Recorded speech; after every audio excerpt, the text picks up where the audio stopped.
L'histoire des hydrocarbures en Algérie est marquée par plusieurs étapes clés, depuis la découverte des premiers gisements jusqu'à la transformation du secteur énergétique en un véritable moteur économique du pays. Cette évolution s'est déroulée dans un contexte de pré-indépendance, d'indépendance, de nationalisation et d'ouverture progressive sur le marché mondial. L'exploration des hydrocarbures débutera par la première découverte d'un champ gazier en 1956 à Hasser Mella-Larouat par le forage du puits HR001.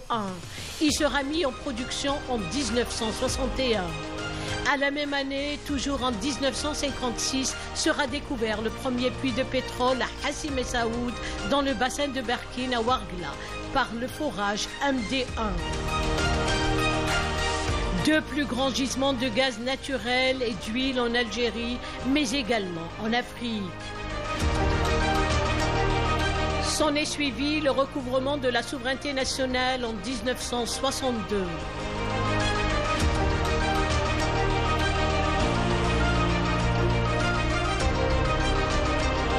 L'Algérie n'aura de cesse depuis lors d'engager une politique d'investissement soutenue dans ce secteur stratégique, notamment à travers la multiplication de projets dans l'exploration, la production, la liquéfaction, ainsi que le transport. C'est ainsi que fut créée un certain 31 décembre 1963 la Société nationale pour la recherche, la production, le transport, la transformation et la commercialisation des hydrocarbures, Sonatra, qui allait devenir au fil des ans le géant énergétique du pays.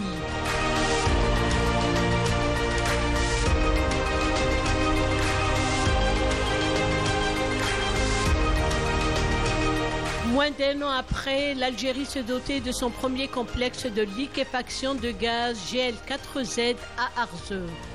En effet, septembre 1964 marque le début de l'aventure fascinante algérienne du gaz naturel liquéfié GNL d'envergure mondiale.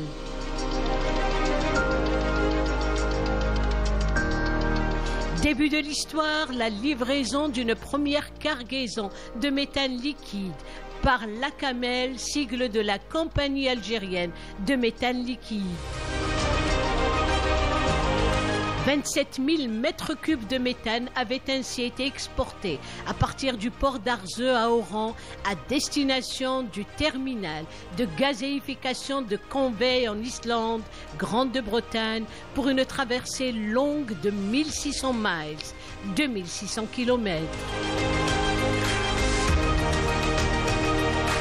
Et une traversée au bout de laquelle le gaz algérien s'est retrouvé aux portes de Londres.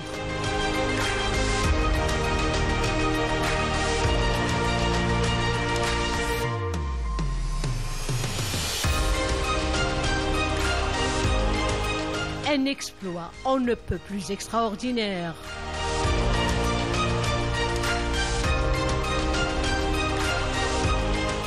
L'ACAMEL, fleurant de l'armature industrielle et doyenne des complexes gaziers, devenu aujourd'hui un musée, pour que nul n'oublie.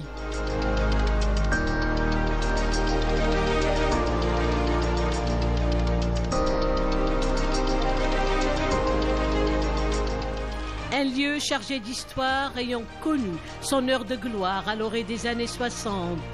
La première pierre de l'usine avait été posée en 1962. La production du GNL a commencé quant à elle 2 années après l'indépendance de l'Algérie.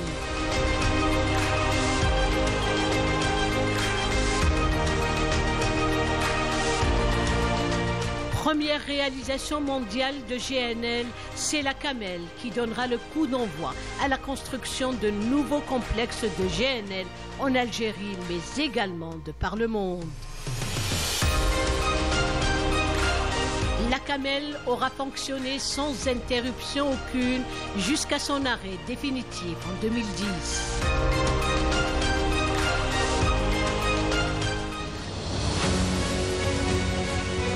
S'en est suivi une nouvelle ère pour l'Algérie, une étape cruciale qui bouleversera à jamais l'histoire énergétique de la nation. L'Algérie marquera un véritable coup de maître en nationalisant ses ressources énergétiques un certain 24 février 1971. Un des moments clés de son histoire après le recouvrement de l'indépendance en 1962. L'objectif était alors de taille, conquérir son autonomie économique, et ce fut pari gagné. Nationaliser ses hydrocarbures signifiait recouvrer la souveraineté économique, voire nationale, sur ses richesses et ses ressources naturelles de son sous-sol. قررنا ابتداء من هذا اليوم باش ناخذ 51% من الشركات الفرنسية. ثانيا قررنا تأميم الغاز الطبيعي الموجود في الصحراء.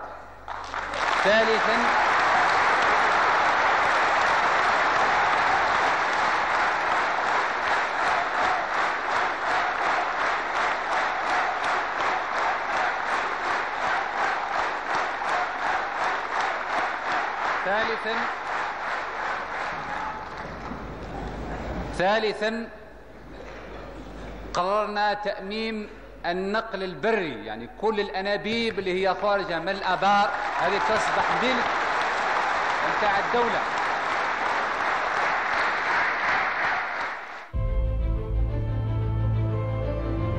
Un défi majeur sera alors relevé grâce à l'engagement et au sacrifice ô combien précieux de jeunes ingénieurs et techniciens algériens ayant réussi avec brio et bravoure à assurer la relève après le départ massif des cadres étrangers. Armés d'une volonté de faire et de leur savoir-faire en la matière, mais également et surtout de leur patriotisme. Un tournant décisif de l'histoire de l'Algérie indépendante, déterminée plus que jamais à prendre son destin en main, d'autant plus qu'il s'agissait d'un secteur névralgique et de la souveraineté nationale. Les travailleurs ont ainsi assumé un rôle d'acteurs clés dans le processus de nationalisation des hydrocarbures ainsi que du développement national. Après cette lancée, ce sont d'intenses démarches et des efforts gigantesques qui seront entamés pour le développement de ce secteur. En franchissant cette étape décisive et l'aspect formation aidant, des projets structurants avaient été lancés à partir des années 70, englobant notamment la réalisation de nouveaux complexes de liquéfaction, des réseaux de gazoducs internationaux, des canalisations et de multiples infrastructures de transport et de traitement, ainsi que des ports spécialisés.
Pour la séparation des GPL, Sonatrach dispose également de 2 complexes situés à Arzeu.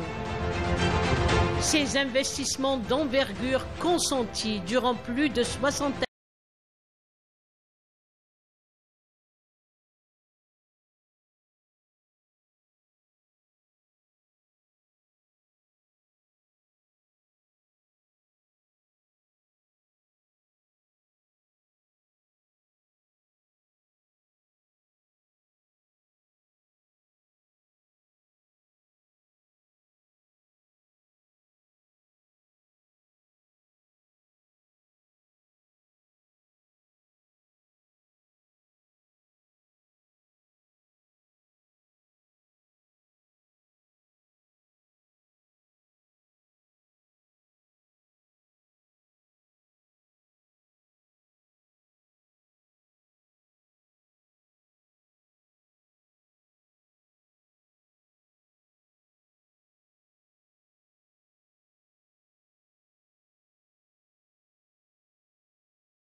L'accélération de son développement a permis à Sonatrach de s'imposer sur la scène régionale. Et en relevant nombreux défis et des problématiques de l'heure, le groupe pétrolier aura gagné sa place sur la scène internationale. L'organisation à Alger du 7e sommet des chefs d'État et de gouvernement du Forum des pays exportateurs de gaz GECF en mois de mars 2024 traduit à la perfection le rôle important de l'Algérie au sein du Forum et sur la scène énergétique mondiale, sur fond d'une conjoncture marquée par l'importance cruciale du gaz dans la sécurité énergétique. Décidément, l'année 2024 s'est avérée une année fertile pour Sonatrach, enregistrant une de ses plus grandes performances. 14 découvertes de pétrole et de gaz ont été réalisées par le groupe durant le premier semestre dans le sud du pays. Un chiffre devant être revu à la hausse à travers la poursuite des travaux d'exploration, ce qui contribuera largement au renouvellement des réserves d'hydrocarbures du pays. Ces découvertes concernent de nouveaux gisements d'hydrocarbures situés notamment à Béchar, au sud d'In Salah, au nord de Janet, au sud d'Ilizi et au nord de Ouargla. Sonatrach se fixe pour objectif de renforcer les capacités de la production primaire d'hydrocarbures tout en stimulant les différentes chaînes de valeur, à l'instar des activités pétrochimiques, de transport et de commercialisation en vue de satisfaire les besoins du marché national et d'exporter vers les marchés internationaux dans le cadre de la diversification des partenaires.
Sonatrach.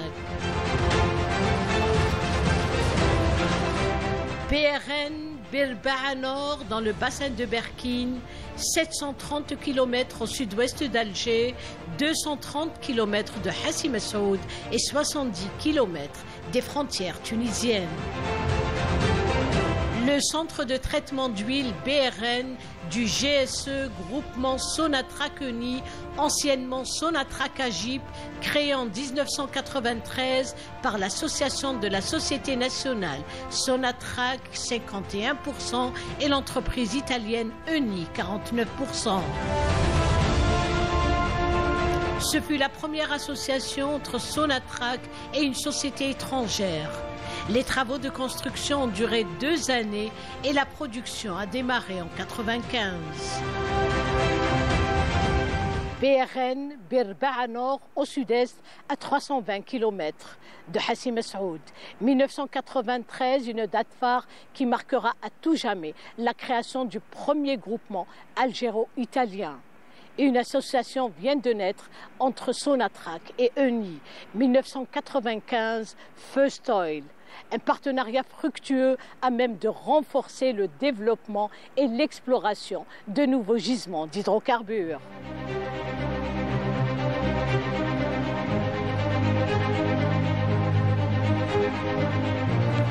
Au départ, on a commencé avec un train de production d'une capacité de 400 000 barils, pardon. Puis en 2002, nous avons rajouté un deuxième train de production pour doubler notre capacité. En 2004, nous avons raccordé un nouveau champ connu sous le nom de ROD, Rould Ould Jema'a, pour aussi redoubler la capacité de traitement, en passant à 80 000 barils jour. Une discussion avait pris place pour exporter une partie du gaz de BRN vers un deuxième champ connu sous le nom de MLE, qui se trouve au niveau de la daïra de Debdeb, Wilaya d'Ilizi. Donc sur cela, on a réalisé un pipeline de plus de 160 km. Et en 2020, on a commencé à exporter, en plus du pétrole qu'on produisait, du gaz vers le champ de MLE qui traitait ce gaz. Et donc, depuis, on a créé une fusion entre ces deux champs pour finir avec le grand groupement Sonatrach ENI des 2 sites en produisant les 4 produits, c'est-à-dire du GPL, du condensat, de l'huile et du gaz. Le champ de BRN couvre une zone géographique très vaste. Il comprend des puits situés à une centaine de kilomètres du centre de traitement d'huile CTH. Le centre de traitement d'huile, appelé CTH, joue un rôle important dans la chaîne de traitement initiale du pétrole brut. Donc notre rôle consiste en grosso modo à la séparation du pétrole brut et des autres effluents à travers une série de process et d'équipements. Nos équipes assurent le fonctionnement de l'usine en système H24. Donc nous travaillons 7 sur 7 et H24. La sécurité du personnel et des installations sont au cœur de nos préoccupations, de nos priorités. Nous sommes fiers de participer au développement de notre pays et à apporter de la valeur ajoutée à l'économie nationale. Et vive l'Algérie! Une fierté pour l'Algérie et une économie prospère bâtie grâce à des hommes intègres, constamment engagés et dévoués pour la prospérité de l'économie nationale. L'innovation, la recherche, le suivi permanent et le know-how sont toujours de mise.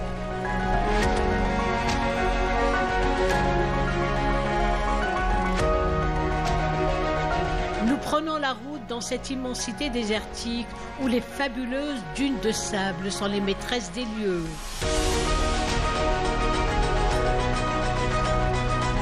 À une dizaine de kilomètres plus loin du CTH, nous parvenons à notre destination. Un décor on ne peut plus spectaculaire, on ne peut plus révélateur des initiatives phares du groupe Sonatrach dans le domaine du développement des énergies renouvelables. Implantée sur 20 hectares d'une capacité de 10 MW, la centrale solaire photovoltaïque BRN1 est destinée à fournir en énergie les installations de production au lieu et place du gaz. Une manière de récupérer des quantités de gaz pour l'exportation et éviter le rejet du CO2 dans l'atmosphère.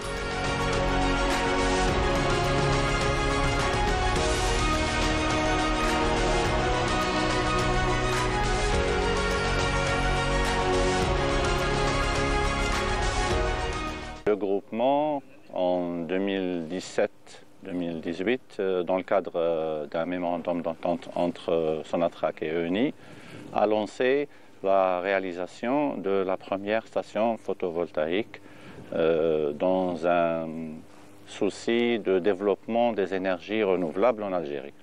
C'était une première en ce temps-là. Donc cette station où on est a commencé à produire de l'électricité en 2019. Donc c'est une station de 10 MW en panneaux monofaciaux. L'origine de cette idée était de développer le solaire et de réduire notre empreinte carbone comme premier souci, et aussi de réduire notre impact par rapport à la consommation d'énergie sur le réseau national de Sonelgaz. Cette réalisation de taille constitue une nouvelle ère s'inscrivant en droite ligne avec la consolidation du partenariat Sonatrach-ENI pour le développement durable et relever le défi de la transition énergétique. C'est une station photovoltaïque de 10 MW qui utilise des panneaux solaires polycristallins avec une puissance de 325 kW. Cette station est en service depuis juin 2019.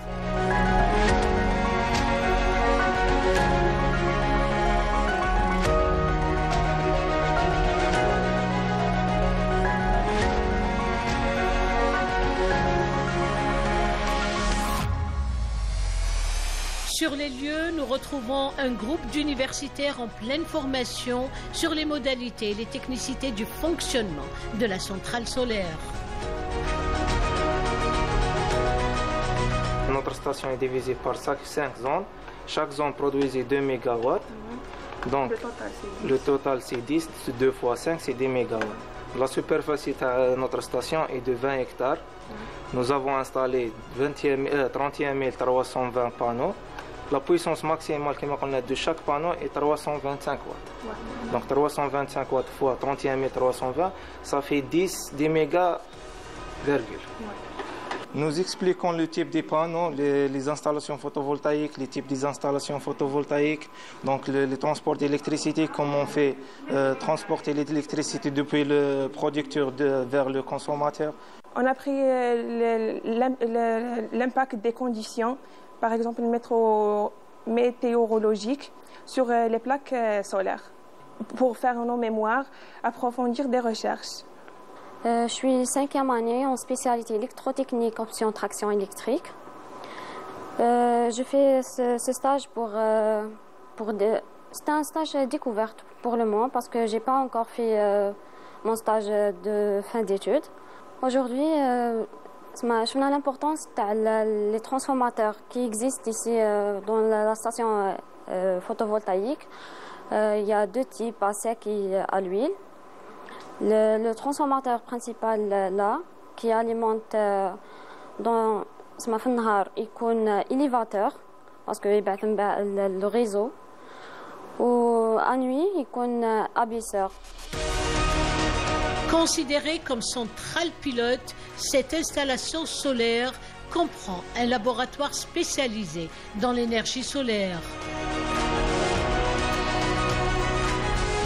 Solar Lab s'assigne pour principale mission le rôle de tester différents types de panneaux photovoltaïques dans un environnement caractérisé par des niveaux de rayonnement solaire très élevés, autrement dit tester les technologies solaires dans les conditions climatiques extrêmes du sud du pays.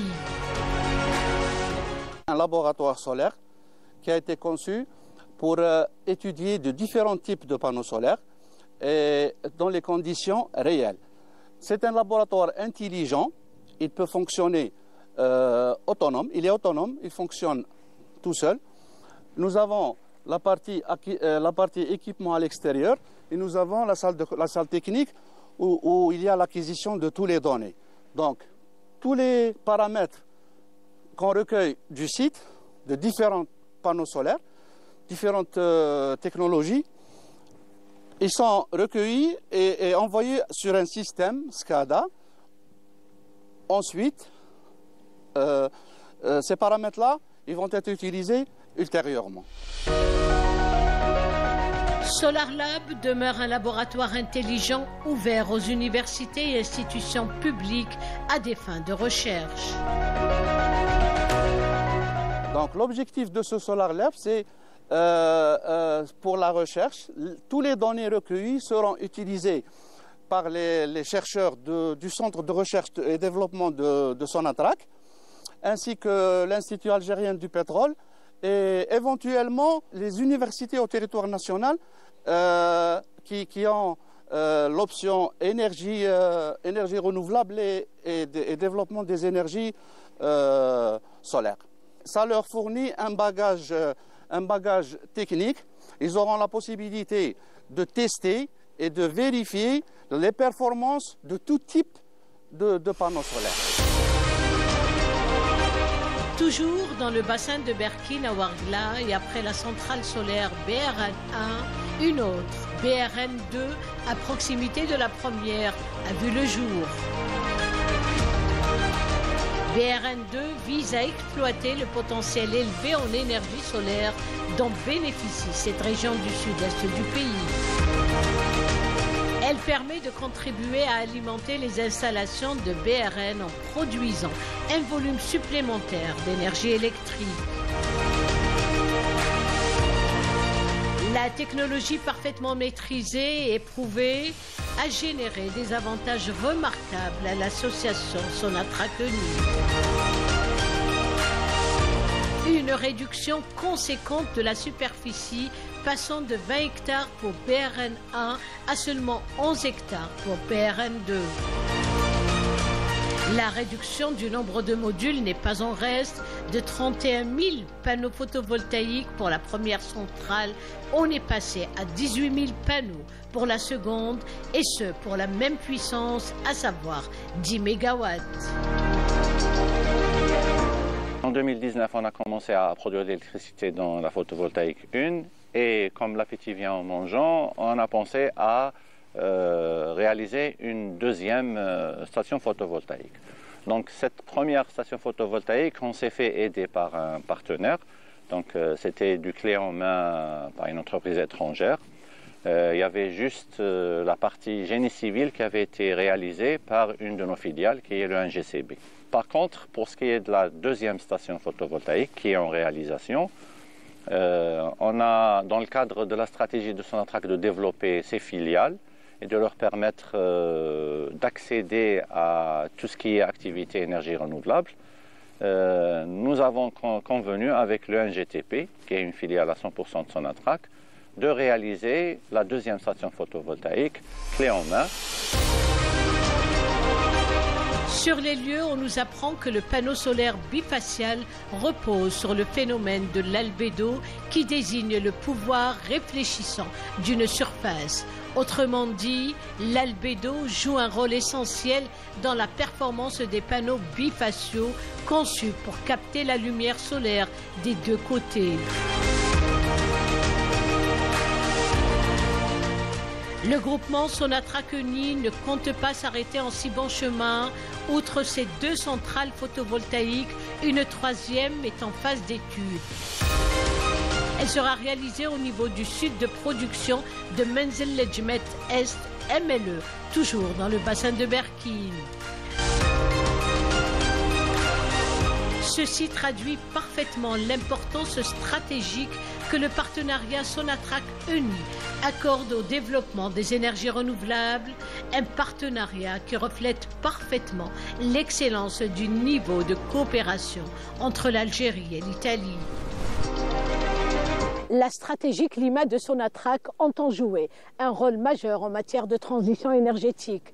Pour ce faire, développer l'énergie solaire afin d'alimenter les centrales énergétiques, réduire la consommation de gaz et par là même l'empreinte carbone demeure un projet ambitieux afin de développer les énergies renouvelables en Algérie et de contribuer efficacement à la production de 15 000 MW à l'horizon 2035. Avec un territoire composé de plus de 80% de déserts sahariens et par son positionnement géographique possédant le champ solaire le plus important au monde avec 3000 heures d'ensoleillement par an, mais également d'une capacité technique de 4000 gigawatts d'éolien, l'Algérie détient tout un potentiel pour la production de l'électricité. Un potentiel parmi les plus importants en Afrique. Des éléments clés auxquels s'ajoute le gaz afin de réussir sa transition énergétique. Mais l'Algérie vise plus loin la mise en place d'une production d'hydrogène vert orientée vers l'export.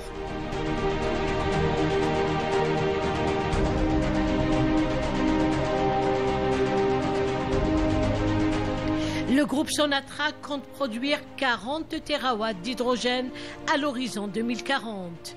Un projet s'inscrivant dans le cadre du long processus de décarbonation et du futur modèle énergétique. Nul doute, la production des énergies vertes constitue un challenge à relever nécessitant la contribution de plusieurs partenariats. L'Algérie ambitionne ainsi de devenir un centre régional et international de premier plan dans la production et l'exportation de l'hydrogène vert.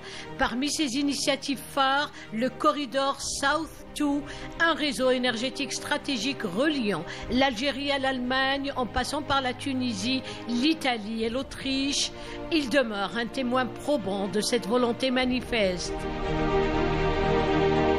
Ce projet, basé sur un protocole signé en octobre 2023, vise à intégrer des solutions technologiques innovantes pour assurer un approvisionnement énergétique durable.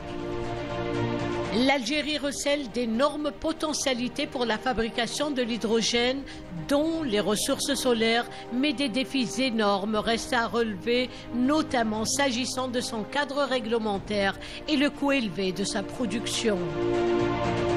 Le volet climat est résolument un axe fondamental se trouvant au cœur des priorités de Sonatrach.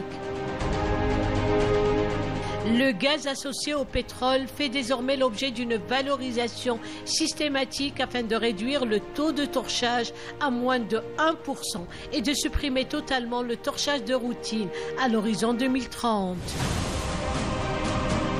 En adhérant à l'initiative Zero Routine Flaring by 2030, lancée par les Nations Unies et la Banque mondiale, la Compagnie nationale des hydrocarbures démontre son engagement total envers la réduction des émissions à effet de serre.